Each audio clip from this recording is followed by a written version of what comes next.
রুহের জগতে যার সাথে যার বন্ধুত্ব ভালোবাসা গভীর ছিল, দুনিয়াতে তার সাথে তার ভালোবাসা বেশি। এটা হয়তো জানেন না, জানতেন হাদিসটা? রুহের জগতে যদি কখনো আপনার সাথে আমার দেখা হয়ে থাকে, দুনিয়াতে আপনার সাথে আমার দেখা হবে ইনশাআল্লাহ। রুহের জগতে যদি আপনার আমার মধ্যে ঘনিষ্ঠ ভালোবাসা থেকে থাকে, এখানেও ভালোবাসা হয়ে যাবে ইনশাআল্লাহ। এটা বলে আমি আবার তোমাদের বয়ফ্রেন্ড গার্লফ্রেন্ড ভালোবাসা বুঝাই নাই, ওই ভালোবাসার কথা বলি না।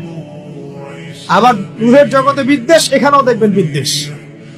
ওটা একটা জগৎ ছিল যেখানে আল্লাহ পাক সমস্ত আদম সন্তানকে সৃষ্টি করে তাদের রুহটাকে রেখেছিলেন এবং ওয়াদা নিয়েছেন। কি ওয়াদা? আল্লাহ পাক বলেছেন আলাস্তু বিরাব্বিকুম, সূরা আরাফের 182 নম্বর আয়াত পড়ে দেখবেন। 182 নম্বর আয়াত আল্লাহ পাক বলেছিলেন যে আমি ওয়াদা নিয়েছিলাম, আলাস্তু বিরাব্বিকুম, আমি কি তোমাদের রব নই? আমরা সবাই বলেছিলাম বালা ইয়া রব্বি, অবশ্যই আপনি আমাদের রব। দুনিয়াতে এসে আমরা ভুলে গেছি। এই ভুলে যাওয়াটা মনে করায় দেওয়ার জন্য আল্লাহ পাক আসমানি কিতাব নাজিল করেন, নবী রাসূল পাঠান, আমাদের কান পর্যন্ত ইসলামের দাওয়াত পৌঁছে দেয়, যাতে আমরা মনে করতে পারি।